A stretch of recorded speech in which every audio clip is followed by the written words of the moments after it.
Greetings everybody around the world. It's time once again for Ancient Aliens Radio. This is the dedicated radio show for the cast of Ancient Aliens. Here we interview authors and researchers as an ongoing investigation into the ancient alien theory.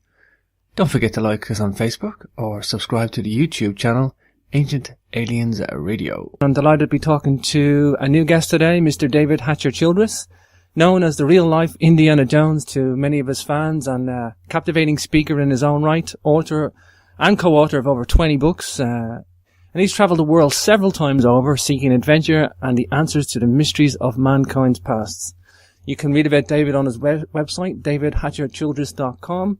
David's also a publisher of many of this genre of books. A lot of alternative historian authors are published with David, and you can catch that at Adventures Unlimited Press. And he also has the World Explorers magazine, I believe.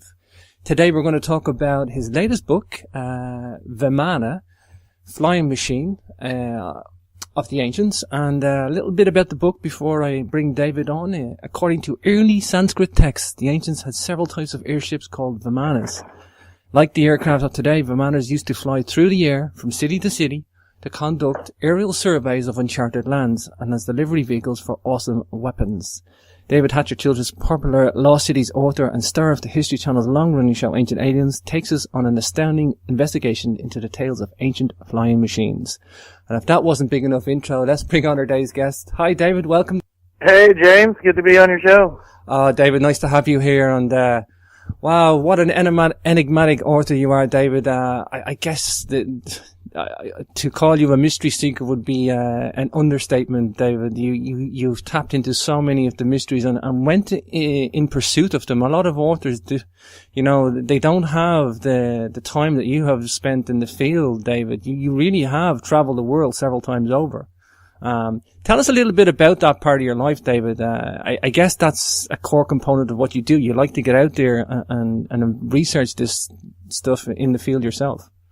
Yeah, I love to travel, and I love archaeology and going to different places, mysterious places, megalithic cities, and I've always been interested in the unknown and mysteries of the past, Atlantis and UFOs, psychic phenomenon, levitation, underwater, structures and other things like that.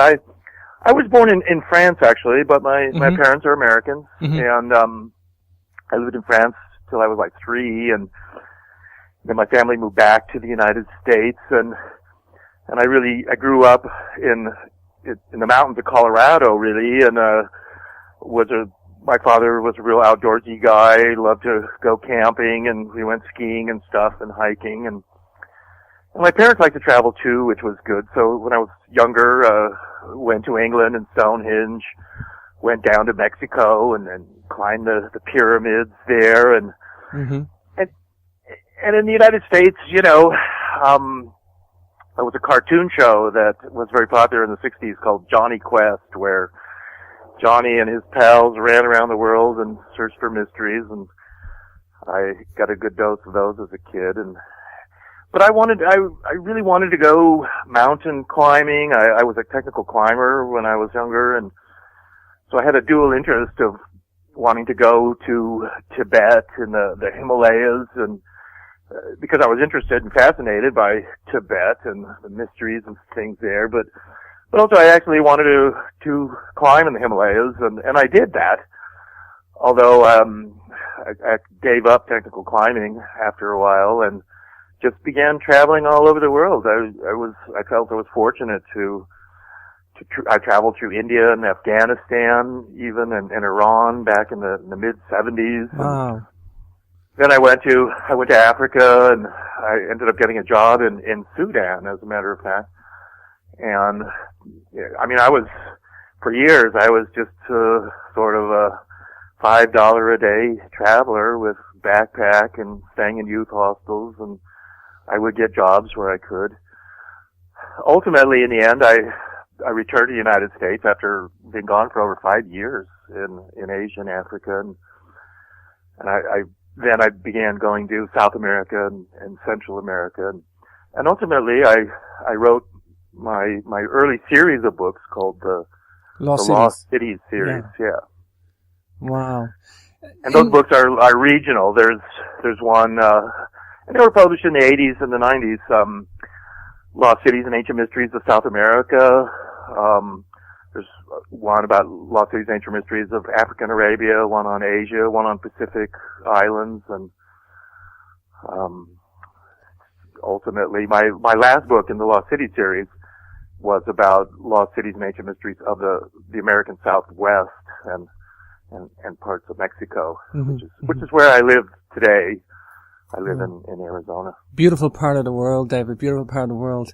I think what I like about your work, David, is you're one of the first people to talk about Nan Madol and bring it. You did a lot of press for that, David. Tell us a little bit about Nan Madol, because not a lot of people have ventured there. It's a very, very remote place, full of mystery, incredibly megalithic construction, really vast place in terms of engineering feat. Tell us a little bit about Nan Madol, and I think that's the one thing that put me on the compass towards David Hatcher Childress.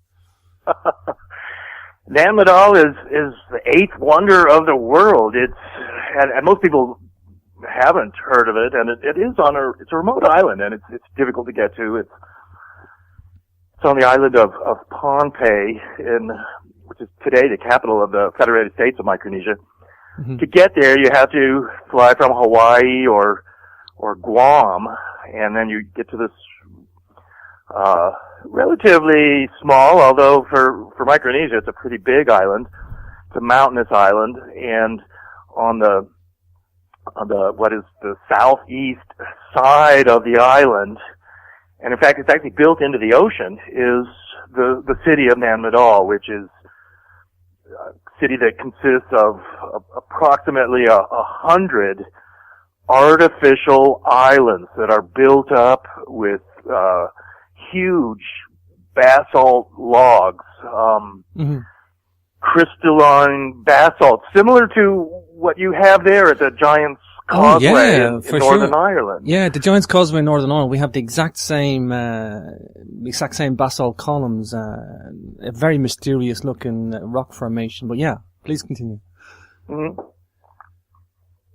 Basalt is extremely hard, but it will, as it cools, it crystallizes into, or it can anyway, into these like 8-sided sort of crystalline logs, and they can be split off from cliffs, and they become what is almost like a pre-dressed stone, because it's got smooth sides and angles. And then what you can do with these logs, which can weigh up to 50 tons or more, 80 tons even, most of them probably weigh 2 to 5 tons or so, and they're magnetic. Basalt extremely hard, but then you can stack them up in what we call in the United States a Lincoln log fashion, like kind of building a log cabin. Sure. Only you're doing it with these long, heavy, and very hard basalt kind of logs, in a sense. And that is what Nan Madol is made of. And in fact, archaeologists estimate that there's over 200 million tons of basalt that's built up into huge walls. Some of the walls are 20 to 30 feet high. Much of the city is underwater. The city itself is not even built on the land of the island. It's built onto a coral reef that's on the southeast side of the island. Wow. The natives say that the basalt at Nan Madol was magically flown through the air by these two magicians who were brothers, and they came to the island, identified that they wanted to build this city, and then began dismantling an entire mountain it would be. And in fact, archaeologists don't really know where all this basalt came from to build Nan Madol. Over 200 million tons of basalt. It's such an astounding amount. The Great Pyramid, of David, rock. The Great Pyramid is what, 6 million tons, something like that? Sorry, what's that? The Great Pyramid, 6 million tons, I believe, something like that. Is that right? Okay. That may well be. Yeah, when you go to see the Great Pyramid, and I know you've been there, yeah, you're standing there looking at what looks like a giant man-made mountain of rock. And yeah, it would have like 6 million tons or something in it. Wow. San Madol is more material. Wow. And where it came from, I mean, they don't know. I mean, an entire mountain would be dismantled to provide that much rock. It's bizarre. Much of the city's underwater. You have to wear a mask and a snorkel or even scuba diving gear to go down and see this city. Yeah. You have to go by boat through the city. It's like this massive port. There's another similar city on another island that's just west, actually just east of Ponape, an island called Childress. Mm-hmm. Mm-hmm. And that also has a smaller basalt city called Lelu. Wow. It's one of the most astonishing things, and it's mainstream archaeologists don't have a good explanation for it. What about the locals, David? Don't they have it's a no-go area for the locals, I hear. Is that rumor? Well, they have a lot of superstitions about the city. They believe that they'll die if they spend the night there. Wow. There are people who live relatively near it, and I was just there in February, actually, this year, and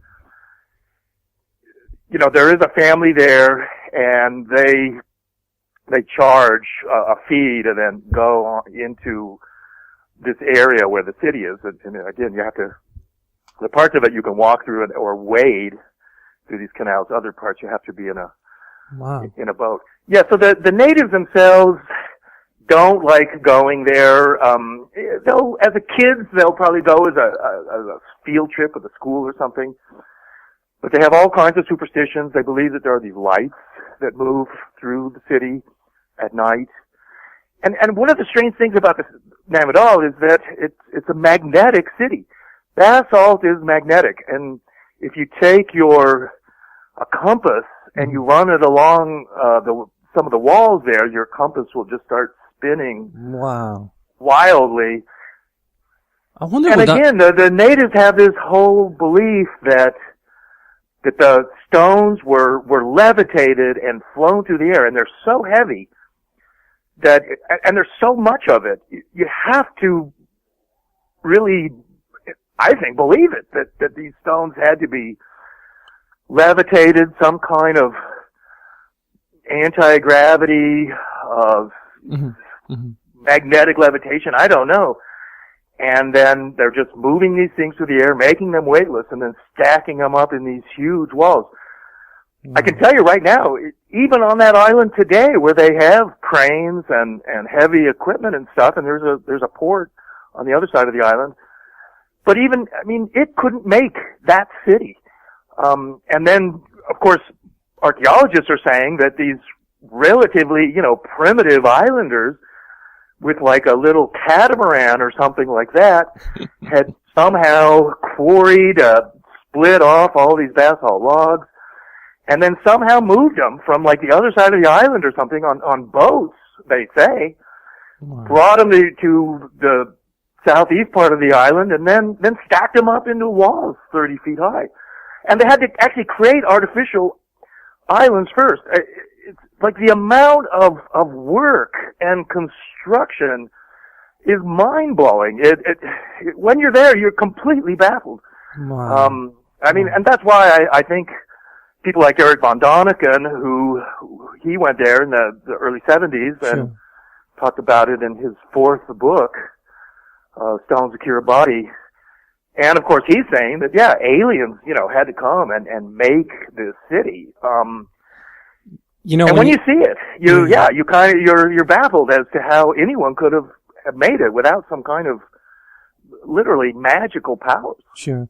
There's so many mysteries on this planet, David. I know you've looked into several, but there are certain types of places, Madol, for example, you must really give consideration to us getting help somehow. I guess that lends us to the book, David, Vimana. When you read about Vimanas, this stuff reads like science fiction, but it's in the historical record. Tell us the premise for the book, David. This is a new area for you. I know you've spoken about Vimanas before, but you've put a wealth of information in the book, Vimana, Flying Machines of the Ancients.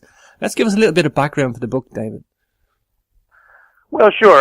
Actually, that's my second book on Vimanas that I wrote. And to me, it's a subject that I find fascinating. When you read the Mahabharata or the Ramayana, these Indian epics, they do read like the wildest science fiction. They're flying around in these airships. They're called Vimanas. They have different types of Vimanas. These airships have weapons. They are machines. People get in and out of them just like a chariot or something like that. The whole story of the Ramayana features Vimanas quite a bit, and it's the story of a married couple, Rama and his wife Sita. She is, according to the story, she's kidnapped by a guy in an island nation called Lanka, and because he's in love with her too, and he takes her off in his Vimana, and he flies her to Lanka, where he's the king, and he's a powerful king and whatnot, and has a big empire. Rama is bummed out that his wife has left him in a sense, although, and then he finds out, well, she's actually been kidnapped. So he gets his friends together and his brothers, and Hanuman is the sort of monkey king buddy of his who loves Rama, is going to help him. But they do things where they go to Lanka and they essentially siege Lanka and they fight a big battle. But the battle is also fought with these Vimanas, and there's aerial battles. They're flying around. They're destroying each other. They have various types of weapons, and I describe all these in the book on Vimana. And I think that what's so fascinating about the whole subject of Vimanas is that for Hindus and Buddhists in Asia, and there's literally a billion of these people, they all know this story, and they all know about Vimanas. It's not some weird esoteric thing to them, and they completely accept that Rama was a real person, really? And that they had these airships called Vimanas. It's just it's part of their history, they think. Wow. I believe there was different types of Vimanas. Maybe you could expand on that, David. Well, one of the things about ancient India especially, one of our problems as archaeologists and historians is trying to piece together the past. Mm-hmm. Mm-hmm. And basically the past has been, and history's been destroyed. Entire libraries completely wiped out. Like the Library of Alexandria in Egypt, where, there were hundreds of thousands of books there, and they're all destroyed and burned. The Emperor Qi Huangdi of China, he also ordered all books in China destroyed at one point. The Spanish, when they conquered Mexico and Central America, they also destroyed all of these Mayan codexes. Only 4 are known to survive today. But India is different. India's sort of the one culture that where the past and the books haven't been destroyed. People can still read these books. They have many libraries in India. And so we have a wealth of ancient material and manuscripts that we can look at in regards to Vimanas. And they describe some of the books in India, and they actually talk about some of the technology behind the Vimanas. And one of the curious things that they mention is the use of mercury. Wow. And really to have flight, you're gonna need some kind of engines and motors. You really need electricity. And apparently their Vimanas would have had all that stuff. They had to have a pretty high technology. But curiously, they're talking about mercury as part of the workings of these Vimanas. Some of the Vimanas apparently were flying saucer type craft. They were discoid. They took off. They flew. They even crystals and electricity were part of it. And it's interesting too with the whole Vimana Mercury kind of connection is what goes back to World War II. And at the end of World War II, there was a phenomenon that started happening over Germany with the American and British bombers, and that was what they call Foo Fighters. And so these Foo Fighters were these balls of these flying globes. And they were smaller than, say, a flying saucer. They were maybe the size of a large ball, maybe the size of a table or something like that. They were glowing. They would fly, and they would be in swarms over Germany. And the British and Americans got photos of these things too, and news articles began appearing in the newspapers right at the end of the war about the Germans having a new secret weapon, and they called them Foo Fighters. Wow. So, you've heard of Foo Fighters before, sure. right? Yeah, the Foo Fighters story, I think Winston Churchill put a ban on anybody talking about the Foo Fighters story for 50 years. At least the details of it, because in World War II, when the Foo Fighters were about, I think there was a lot of worry about if the story got out, but it's kind of out now. I actually think about what Bob Lazar said about Area 51. He talked about some Mercury type material powering the UFO craft at Area 51. Well, he said that Mercury type material was like Mercury, but it was element 115. And which not known to well, right, and Bob Lazar's story is a little, I think it's questionable, and it's interesting that he is talking about this in anti-gravity and how at Area 51, where he says he worked, that they were retro-engineering these alien craft, and by the way, that city that's at Area 51, and you can reach it from Las Vegas just in less than an hour. It's called Mercury. Wow. Okay, that's the town, and you can't go there because you have to have a security clearance, but you can see it from the highway, and there's a sign on the interstate. It says, yeah, Mercury, Nevada, but it's a military installation and a town, and it's named Mercury. Wow. Mercury was the ancient Greek god he was the messenger god. He was the god of flight. He flies through the air, and it all has to do with Mercury. Mercury is a special element, and Mercury is an element. It's a metal. It's also a liquid. It's a conductor. What you can do with Mercury is create what's called a plasma, and a plasma is an electrified gas. And so you have what are called mercury vapor lamps, something similar like neon lighting. It's also a plasma. So you've got a gas and an element, and then you electrify it, and you can do all this with mercury, but there's something else you can do with mercury. You can create a gyro out of mercury, and it has to be inside of a closed system. Mercury gas and vapor is deadly poisonous. But like, for instance, a glass sphere, and then imagine the mercury then moving as a gyro. Think of a toy gyro and gyros themselves have anti-gravity effects. And what gyros do, gyros are special as well. And they're part of, and times they're secret parts of even ships and planes and things like that.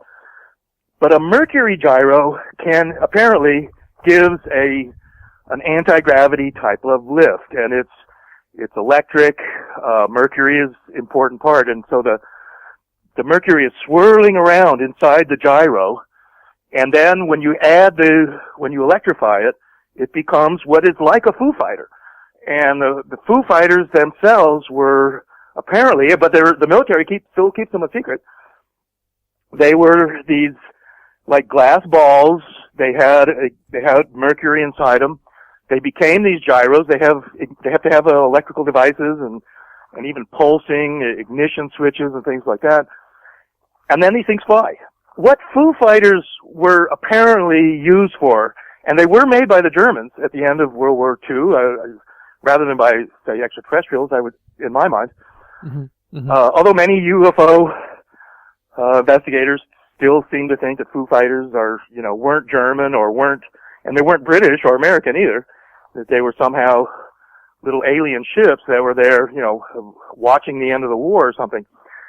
But the best explanation that has been given, and I co-authored a book called Man-Made UFOs, about 20 years ago, and Foo Fighters are discussed in that book. What they did is similar to the phenomenon that's well known in UFO circles, where, let's say a flying saucer suddenly is hovering over your car, and your car will not work. The electric system in your car is interfered with, and that's it's a well-known effect in UFO lore of your car won't work while there's a UFO around. Wow. And it's because the pulsing and the strong electromagnetic fields from the UFO are interfering with the electrical system of your car. The Foo Fighters were doing a similar thing. They released hundreds of them into the skies over Germany. And then bombers would have to fly through these swarms of Foo Fighters.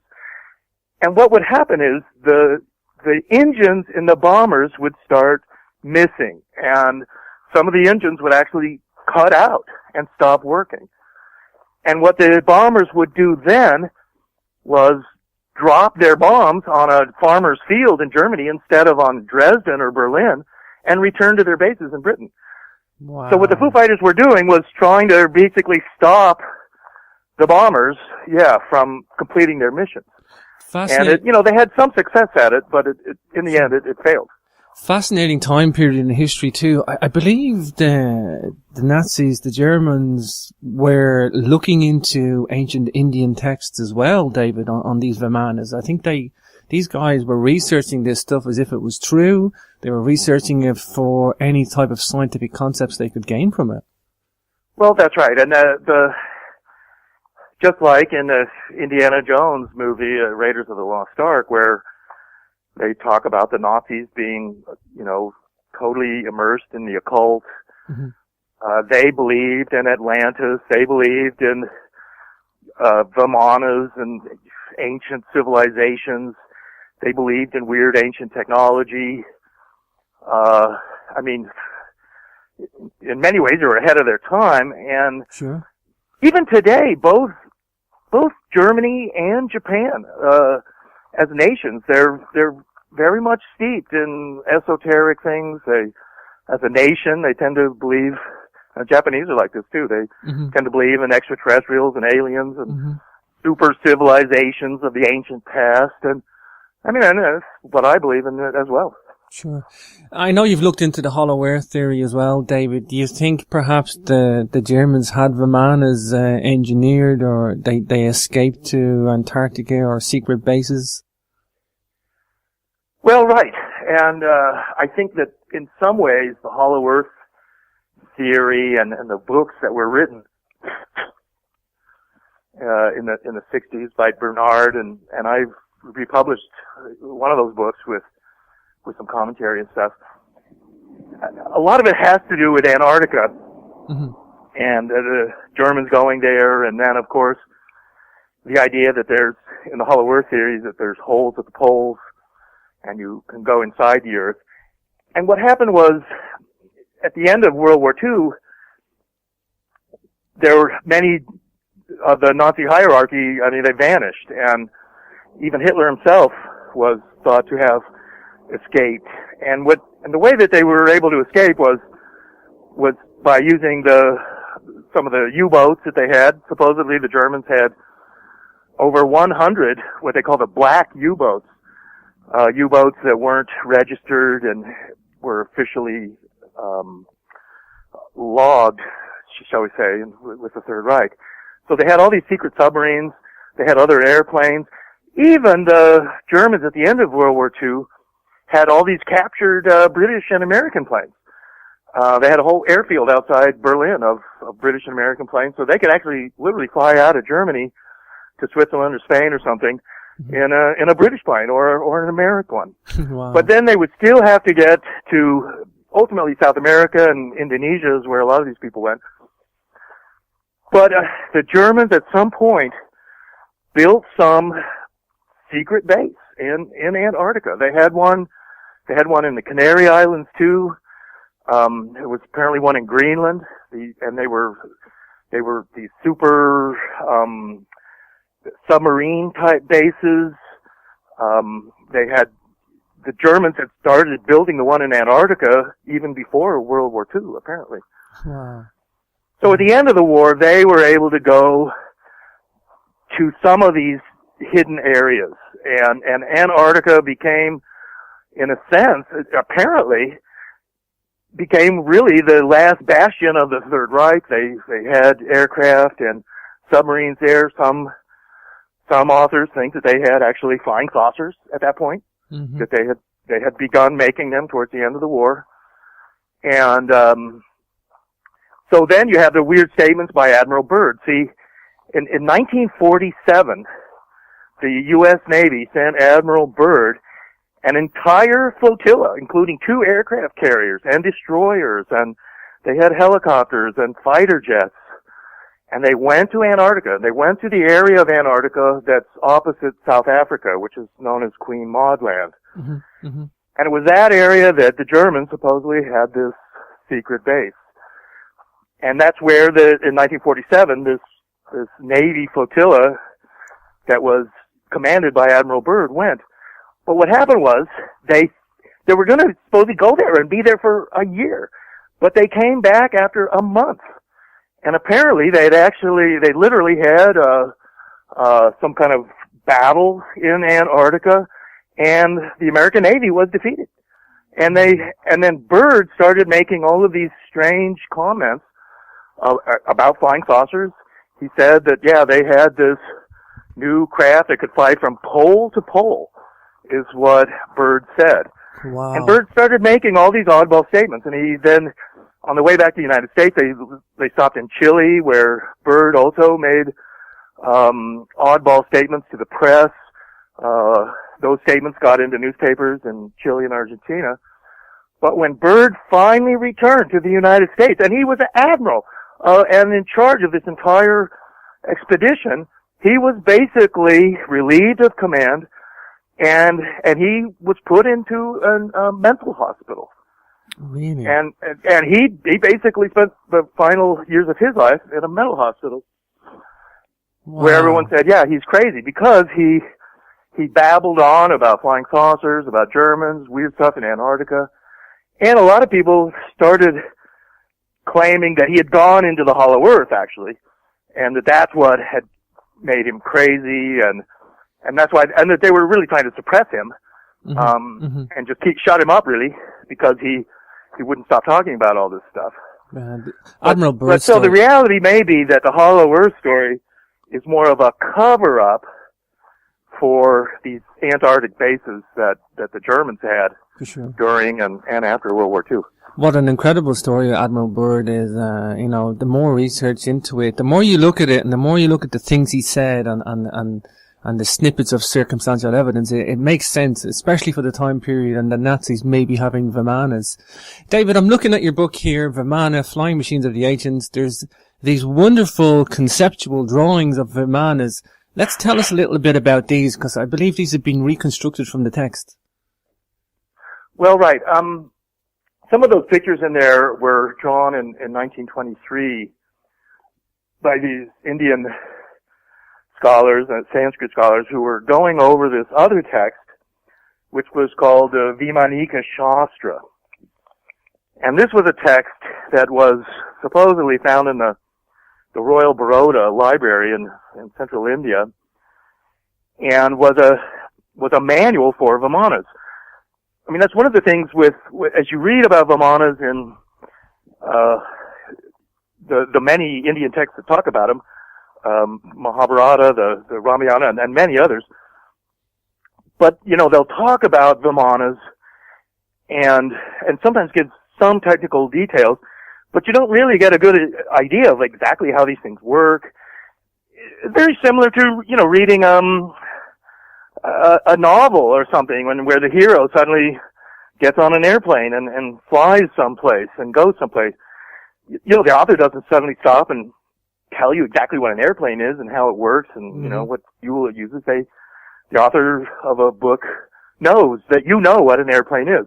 So they just have to mention it and talk about it. So we didn't have any really detailed texts that were really technical about Vimanas. But then this one text was discovered, the Vimanika Shastra text. Sure. Although and this was a text that was all about the technical part of these Vimanas. It's difficult reading, trying to make sense out of the Vimanika Shastra text is tough. I try and do it in the book. It talks about crystals and electricity. It talks about mercury. It talks about different types of craft. One type of Vimana looked apparently like an airplane and had wings and things. Another type of Vimana looked more like a zeppelin or a cigar type ship. So it was a long cylindrical craft. Another type of Vimana was apparently a circular flying saucer type craft. The whole thing is pretty interesting.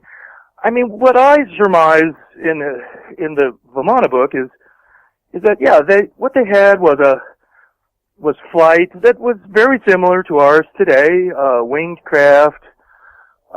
Probably these craft were more electric.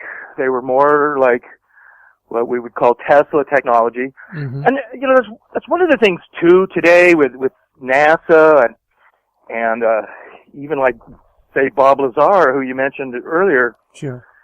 Where it's like the technology that we supposedly have to go into space and go to the moon or whatever, Mars, is going to be rockets. And, it's exploding a giant firecracker under your ass and going into space. It's primitive. But it's very primitive. And the idea, if Nikola Tesla was alive, the idea that aliens would go through space in rockets, that we would go through space in rockets, that's just not how time travel or space travel would really be like. It's going to be electric.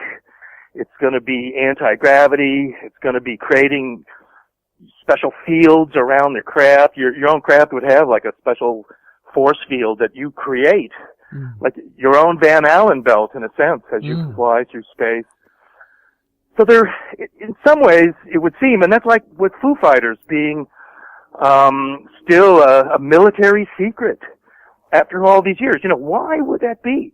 What is the technology of Foo Fighters that they need to keep a secret? Well, they're electric.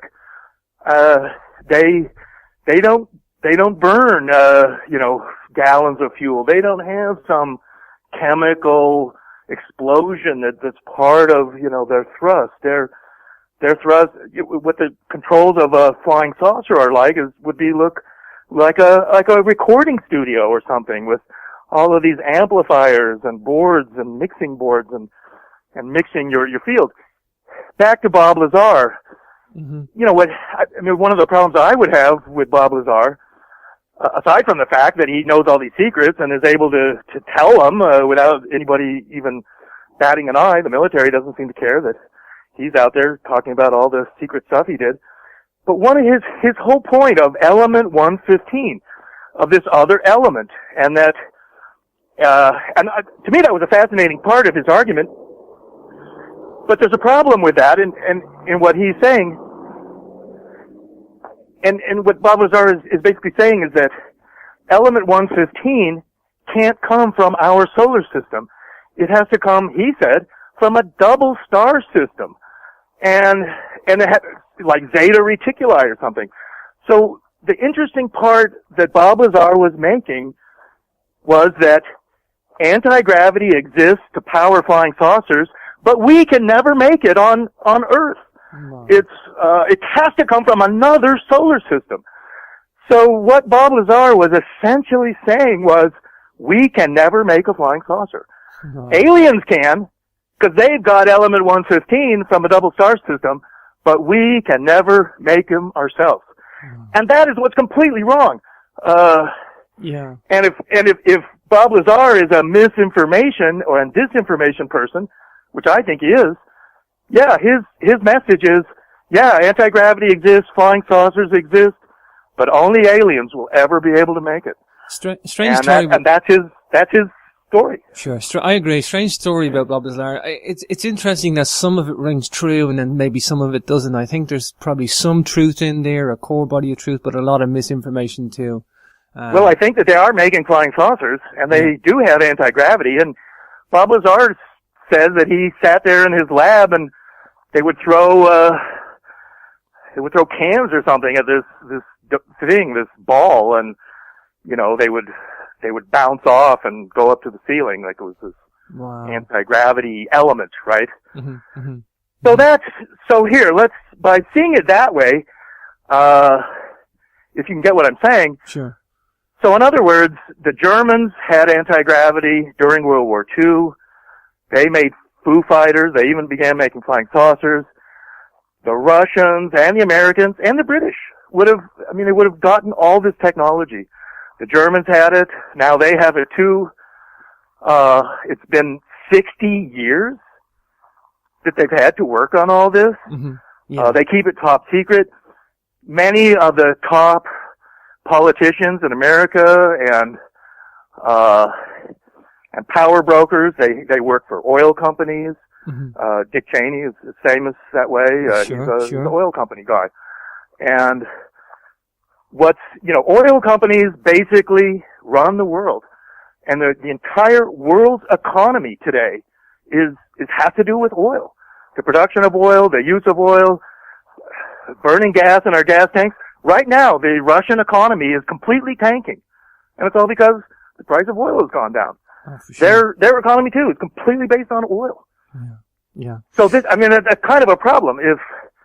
If oil was suddenly obsolete and we didn't, and particularly for space exploration and stuff like that, then everything would suddenly change. And that's why say the military would, and the U.S. government and whatnot, they have good reasons for keeping this technology a secret, or they think there are good reasons.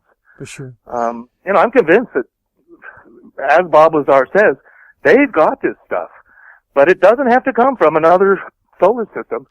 It's actually just basic physics and what we would call plasma physics here on Earth. And now back to Vimanas. That's what the Vimanas is all about. It's Mercury is the power source, and by electrifying Mercury, there's other Mercury drives too. There's a Mercury ion drive.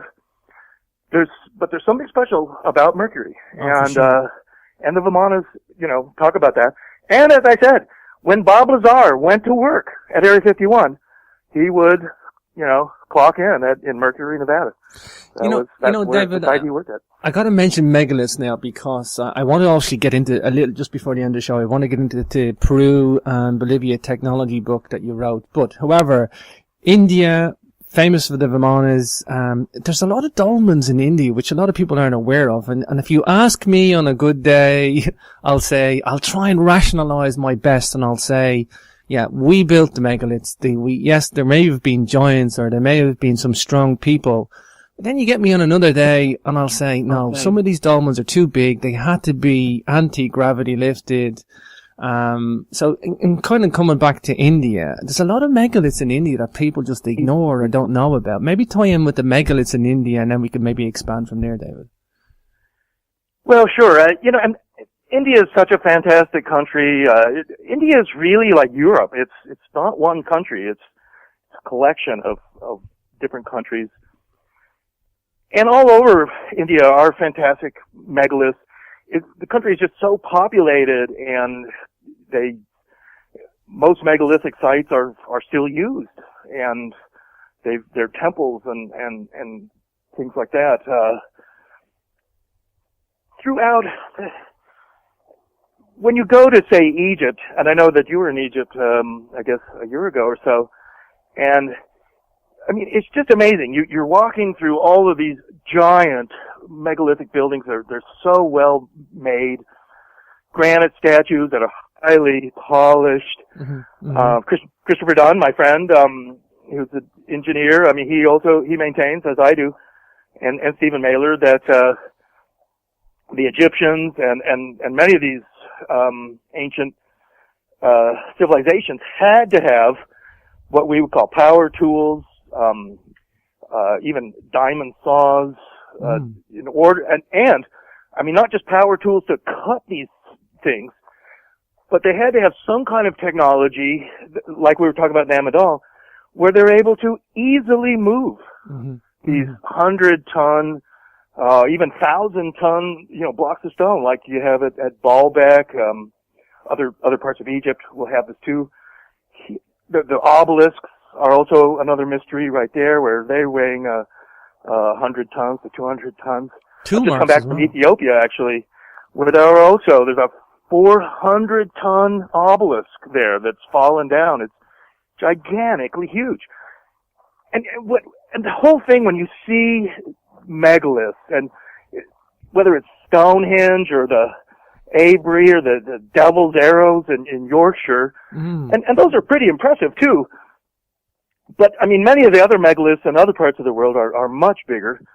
And when we see them, our natural reaction is wow, how much effort it would have been to move these stones, to stack them up, to do all this. I mean, it just seems like tremendous amount of work. And then, of course, we imagine thousands of people dragging, hauling ropes to drag this huge stone someplace. But as you start to really see these megaliths around the world, what you start to see, and what I think, is that it couldn't have been so hard for them. And that's one of the reasons they did it, is that it was easy to do it. It didn't require all of this tremendous effort and muscle power. They were able to turn these stones weightless somehow and move them effortlessly. They did it because only they have could. been like that in some cases, like particularly the stones at Baalbek in Lebanon. Sure. They weigh 1,000 tons. They did it because they could, David. They did it because they could. They did it because it was easy. That's right. And that's exactly what I'm saying. I mean, they didn't do it because it was so incredibly difficult. They did it because it was easy for them. And when you can move giant stones around and stack them up into huge walls, that's actually easier and more efficient than trying to build with small stones or small bricks or something. This is the other thing that you see in Egypt and India and South America and stuff. When these ancient people, these megalith builders built stuff, they made it to last for thousands of years, and they're still standing. Sure. I mean, in some ways, these buildings are indestructible. Sure. I mean, we don't make buildings like that today. I mean, even some of the buildings in London or Washington D.C. are fairly well made, and some of the monuments, but they're not made to last for 3,000 years. But these buildings in Egypt, they were made that way. I think 200. Still standing today. 200 years is the limit on a modern building, David. That's all they make them for. 200 years. That's right, and even like cars have built-in planned obsolescence. They actually want them to fail after a certain time period, so that you'll have to go out and buy a new one. On the Vimanas, David, I can accept Vimanas. When you give me the megalithic history of the world, I can accept Vimanas very easier because, let me give you the best example, I think, for listeners on the radio. And this ties in with your Peru and Bolivia book, Ancient Technology in Peru and Bolivia. You talk about Ollantaytambo. And Ollantaytambo is probably the best example of a Vimana being used to make a megalithic wall, because these stones came from the other mountain, David. Let's talk about this one. This is the most mind-blowing megalithic mystery, I think. Yeah, those giant blocks at Ollantaytambo, and I discuss them at length in my book. Yeah, I mean, they're 200-ton, blocks of granite. And I've been to the quarry. The quarry is on a mountain across the river. And they even built these roads to move the giant megaliths. they would quarry them on top of this mountain at a big rock slide. And they would turn them into really like a truck-sized rectangle of granite and squared and dressed. And then they would move it down the mountain. And along this road, there are what they call the lazy stones. And you see megalithic blocks that have been cut and dressed just sitting there. And they never made it to the construction site of Ollantaytambo. And you wonder why that was. Why, what was it lazy about it? Why couldn't they, they're just dragging these stones around. Why didn't they just, keep dragging this one? But for some blocks couldn't make it. I mean, that's strange. And on top of that, they had to then take them over this river, a raging river. And archaeologists cannot figure that out, how they would do it. I mean, that's a weird thing about a lot of the megaliths in South America, is that they're said, like Ollantaytambo or Machu Picchu or Sacsayhuaman there at Cusco, they're saying that, the Incas built all this stuff just prior to the Spanish invasion. And in fact, they're saying that Machu Picchu was, only about 200 years old, or less by the time the Spanish got there. So now you have the Incas who allegedly didn't even know the wheel. They didn't have writing. They didn't know the wheel. And yet, like what we were talking about, they're, for whatever reason, wanting to move giant blocks of stone around. I mean, and why would that be? Because it was so hard for them? And as I point out in my book, it's absolutely clear that the Incas did not build those cities. Mm-hmm. They inhabited them. Just like today, if you go into downtown Cusco, there are megalithic buildings there, and they're shops and restaurants, and some are hotels now. They're megalithic construction. Well, the people living in those buildings now are a bunch of Spanish people. They didn't build those buildings. They were already there. Yeah. And they're indestructible. And the way they're built with these interlocking granite blocks and stuff, they're basically indestructible too. Spanish buildings will get destroyed in the many earthquakes in the Andes, but those megalithic buildings, because the blocks in general are locked in, they resist these strong earthquakes that happen every year in the Andes. When I was in Cusco, David, I used to look at the other tourists just for a giggle. I would just sit there and watch the mystery in their face as they would look at these walls, and they would touch them and they would look at the cracks in the joints, and they're just scratching their heads at how these walls were made. Such polygonal shapes, all interlocking like the biggest jigsaw you could ever try and fit together. Well, that's right. And some of those jigsaw blocks, like at Sacsayhuaman, are huge. I mean, they're weighing 50, 80, 100 tons. And archaeologists and engineers cannot really explain how they would have such perfect fitting of these jigsaw things. And the way they have to explain it is that the stonemasons would have had to go through this incredibly tedious process of putting, the block up against another block and chipping it away. I mean, and they're perfect to make it fit to this other block. Mm-hmm. And in order to get that perfect fit, they would have had to keep putting it into place, taking it back, putting it back into place, adjusting it a little bit. I mean, it just, and we're not just talking about a 500-pound rock. We're talking about one that weighs 20, 50 tons. David, we're just at the top of the hour. I want you to just take a moment to give us out your website for yourself as an author and the publishing as well, please, David. Right. We have our publishing company, and we import books and sell all kinds of oddball and interesting books and DVDs. And that's our website at adventuresunlimitedpress.com. And it's basically a store. You'll see my books there and others. We have our magazine and kind of Adventure Explorers Club. It's called World Explorer Magazine, and we call ourselves the World Explorers Club. And that website, you can reach it from our book site, but it has its own site. It's called wexclub.com. Childress.com. Not Sex Club, but Wex Club. Wex, W-E-X, yeah. Wex Club, yeah. So we talk about Wex. And I have my own personal site that's called davidhatcherchildress.com. Wow, fascinating, David. David, you know, when I was at Saxay Woman, there's a long zigzag wall that we were just talking about, but across from that, there's this strange, rock. It looks almost like it was laser cut. You could almost see your reflection in it, and it looks like steps. Let's talk about this. I think this is just the best example of, advanced high technology.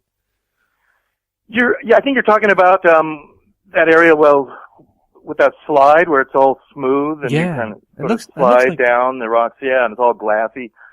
That's a strange little spot, and it's like the rock has been melted there and smoothed over. There was an article that was in Nexus magazine a couple of years ago, and it was written by a couple of Dutch guys, where they were looking at some of the stones around Cusco, and they were doing some special kind of testing of the shininess of the stones, and what they were also saying was that the stones had this very thin, glassy glaze over them, as if the stones had been melted at one point, and that's an interesting idea. Where, for instance, in the one of the later Star Wars movies, where Liam Neeson is Jedi Knight, and they're trapped in this room on a space station, and they have their lightsabers, and the way they get out of the room is he suddenly thrusts his lightsaber into this vault door and begins melting it with his lightsaber. And then this metal door of like a vault melts, and then they're able to escape from this room.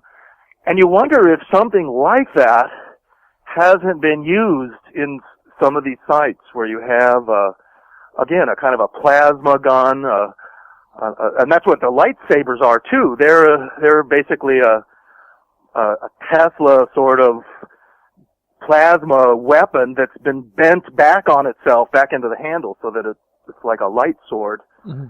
But it's that kind of a device that could be used to melt stone and to even shape and cut stone. Another idea of cutting some of these stones is a device that's called I think it's called a water cutter. You have to have special tips, but it's a sand slurry mixed with water that is forced out of like a wand. High speed, yeah. A very high speed, and it's water, and then you have to have like diamond particles or sand. The nozzle of these things has to be made out of like rubies or diamonds because it has to be super hard. But these kind of, these water cannon cutters can just slice and dice, granite rock with, just magically in a sense. And, quarries are just now beginning to use that kind of technology. I mean, I'm a believer really that any technology that we have today, the ancients could have had that technology, and certainly extraterrestrials would have it. You know, David, you're talking about lightsabers here. I remember going from Zone X, which is above Sacsay Woman, and when you walk from Zone X down to Sacsay Woman, both sit above Cusco. There's these strange cubes of natural rock sticking out of the ground, and it's like somebody walked through the valley with a lightsaber and just cut little squares out of these rocks in the most strangest, bizarre form. Exactly. No, I mean, that's a good point. Yeah, as you walk around Kenko and other parts there, like Sacsayhuaman, it's like somebody with a very powerful melting cutting tool would just doodling, yes. And they would just cut stones, and again, because it was easy for them. Practicing or doodling or experimenting with their newfound lightsaber. It's that's bizarre. right. Yeah, right. There's a famous one of the Olmec colossal heads. There's 20 of them, and they're made out of basalt too. One of those, and I talk about this a little bit in the Ancient Technology Peru and Bolivia, but I get into more detail in my book, The Mystery of the Olmecs. So these colossal heads, and they look like Africans, these guys, although again, archaeologists are saying, oh no, they're just some Mexican guys. Mm-hmm. But one of those has been defaced too, by this dishing tool. And after this, and these things weigh 20 tons, so after this, statue head was created, somebody came by with a power tool and began defacing it, and they made all these little dishing marks on it. And archaeologists are baffled by it because, one, they don't know why somebody would do this. They were essentially just like practicing with their tool. And each one of these little dishing marks, these little circular marks, are, perfectly the same. It's like somebody has this power grinder or something with a circular pad, and he's just practicing on this Olmec basalt head. Mm-hmm, mm-hmm. So same kind of thing, like you were saying at Sacsayhuaman. You have these tools, and sometimes you make really cool stuff with it, and other times you just go out and doodle and do nothing, really. Just carve up little notches in rocks and things. I have to talk about Bolivia. I've had Chris Dunn on the show several times. Chris is a good friend as well. I love Chris's work. What a fascinating guy. And having spoke to him about Bolivia, I got to mention Bolivia with you too, David. I know you've been there, and a great documentary you did there too, David, with Chris. But when you look at Bolivia, Pumapunku, Tiwanaku, what a fascinating place. This is just like, it's like Lego blocks made with high-tech machines, only these blocks are incredible. Well, right, and those blocks at Pumapunku and Tiwanaku are so intricately articulated into these H blocks. They have all these different cuts and angles on them. They have little drill marks and things. Somebody, is with those. I mean, not only are they making these things like Lego blocks, they're kind of a standard block. They would like fit together. And it's almost like a computer, CAD design thing, and which is what they use now in the machine shops and stuff. Mm-hmm, mm-hmm. And it's just spewing out these blocks, kind of like in a factory setting.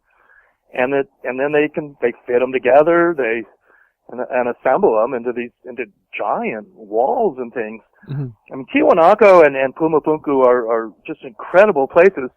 And it's known, the archaeologists know that they're pre-Inca. But many of the things that show they're pre-Inca, you can see those same things like the keystone cuts and clamps and stuff. You can see that at Ollantaytambo. You can see it at the Sun Temple in Cusco.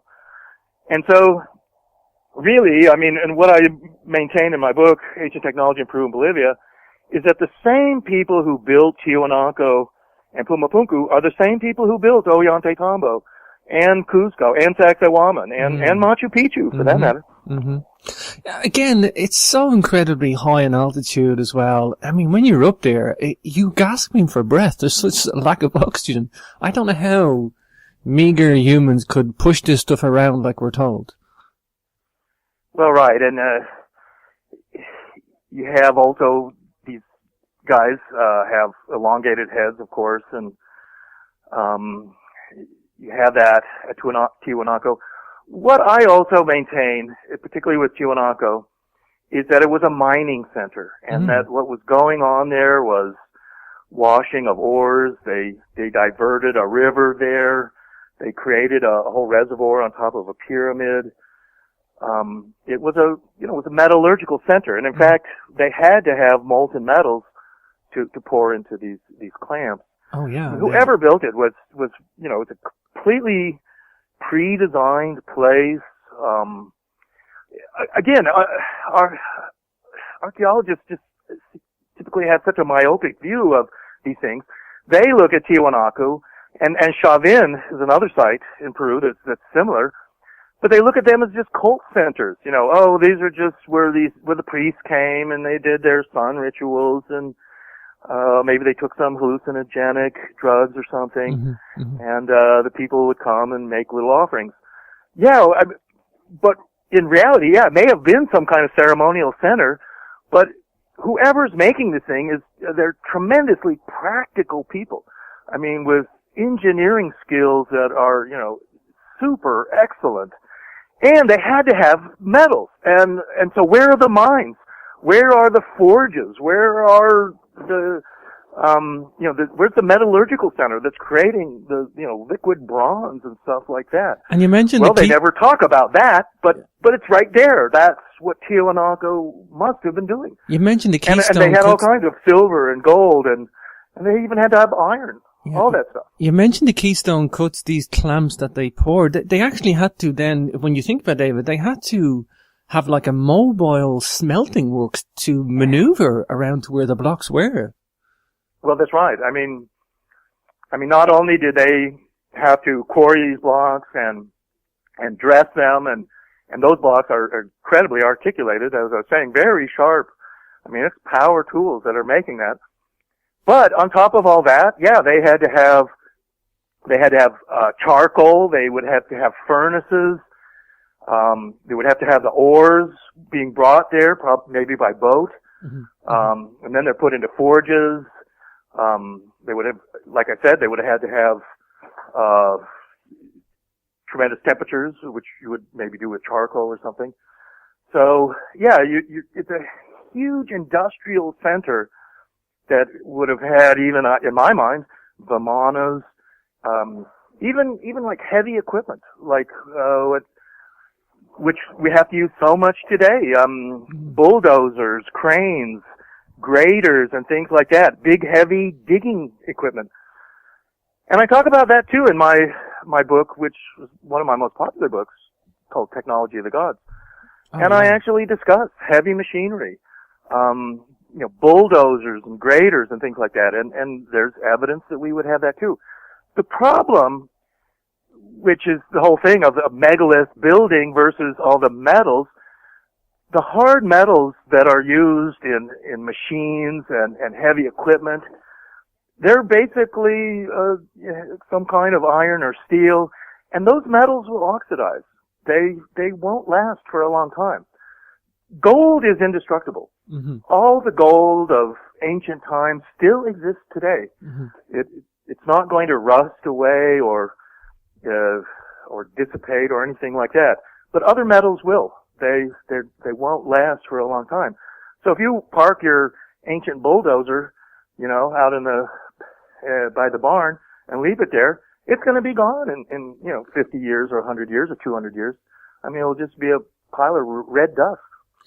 In your book, David, Ancient Technology in Peru and Bolivia, you mentioned the Sumerian connection in Bolivia. Now, this may seem like a radical idea to a lot of people. However, I think we've got a very good case for a Sumerian connection to Bolivia.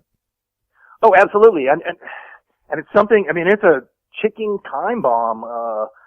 It's a minefield for mainstream archaeologists. There is a ceramic bowl that is today in the Precious Metals Museum in La Paz, and it's called the Fuente Magna Bowl. Mm-hmm. Mm-hmm. And it was found near Tiwanaku. Bolivian archaeologists have authenticated it. It's the real deal, and in fact, it could be, because of ceramic, it could be tested to see exactly how old it is. And that bowl, the Fuente Magna Bowl, has two types of Sumerian writing on it. It has Sumerian cuneiform writing, and it also has the earlier Sumerian hieroglyphs.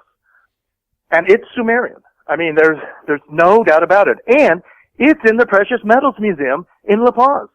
In a sense, for mainstream archaeologists, that can't exist. That bowl cannot be there in that museum. And in fact, I would say that if that bowl had been found in Peru, it would never make it to a museum. It would be suppressed. And this is, people ask me all this all the time. They say, well, why would there be cover-ups about, history? Sure. And, if they find, bones of some 10-foot giant, why would they cover that up? Blah, blah, blah. Well, there really are cover-ups of history, and that's part of the problems with history today is history isn't really what happened today. It's what we want to have happened.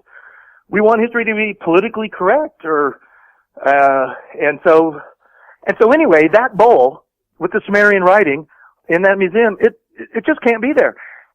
But it is. And so you're not going to see a National Geographic show about that bowl. even though it's in a museum there in Bolivia. All the mainstream can do right now is ignore it. And that's what they do. They just pretend that, we've never heard about that. We've never been to that museum. It's the main museum in all of Bolivia. Wow. So this is something, and so there it is. It's the in-your-face evidence that, yes, Sumerians came across the Pacific, probably, stopping in Easter Island even, on the way there and back, Madol even, Tonga, Tahiti and all that. And then they would get to the coast of Peru, and what are they looking for? The reason they're doing all this is metals. They're after gold. They're after silver. They're after copper. And they found it. It's there. David, when I was in Peru, Cusco, I heard stories of tunnels I think there's some up around Zone X, but did you get into any secret tunnels? There's talk of secret underground tunnels and caves in around Cusco, Sacsayhuaman. Have you looked into this mystery? Oh yeah, and I have been into some of the tunnels and things, and I do have one of the chapters in my book of Ancient Technology in Peru and Bolivia. I talk about the tunnels around Cusco. There are legends throughout South America of these vast tunnel systems around Cusco, particularly. You hear about it. There's other areas too, and around Lake Titicaca. I was in a church near Lake Titicaca where you can go down inside this vault, and there's a famous tunnel that they've kind of blocked out. You can look at it, and it's supposed to go to Cusco, which is 100 miles away. I surmise that, there's something to this. There really is some weird tunnel system going through the Andes of a sort. Part of it may have to do with ancient mining. And when you have mines and you're following some vein of gold or something like that, you're gonna create a tunnel through the earth. For sure. But many of these tunnels may have other purposes too. Escape tunnels, they were used. The Mayans, almost every Mayan city and pyramid area had, particularly in Guatemala, they had tunnels that went underneath the pyramids, and then you would come out someplace like about a kilometer away, and it was a way to escape the siege or the fighting and stuff like that. But there certainly is that. And that's one of the stories, that part of the gold treasure that was kept at the Temple of the Sun in Cusco was moved into this tunnel system and is beneath Sacsayhuaman somewhere. David, at the end of the show, I got to mention Ancient Aliens. Did you ever expect Ancient Aliens to be so successful? I think it's 7 seasons now, 80 plus episodes. I think you're in most of them, David. What a fascinating, long-running show. It has been really popular, and that's been great. No, I wouldn't have expected it to go for so long. And actually, the History Channel used Ancient Aliens to promote a second channel, which they call History 2 in the United States. And they moved Ancient Aliens to that channel because it was such a popular show. They were basically forcing people to start watching this other channel. But it's been great, and it's a fun show to do. They do a very good job of it, Prometheus Entertainment, and I hope it goes for more years to come. What's new for you now, David, before we wrap up? Where are you at today? Any interesting projects you're working on? A new book, perhaps? Well, I just came back from Ethiopia and had a great trip. That is a fantastic country, and has a lot of megaliths and weird stuff in it. I was at Ark of the Covenant, supposedly, is there. I'm up to Colombia, actually. Wow, and really? And later to Brazil. So I'll be in the beginning of the new year, be heading back down to South America for a little while. Wow, wonderful. David, I know it's the holiday season. I really thank you for taking time out for the show today. It's been much appreciated. Megaliths and Mysteries. You got to check out davidhatcher@childress.com, adventureunlimitedpress.com, and the World Explorers magazine as well. David, I really thank you for your time today. It's been a pleasure. Okay, great, James.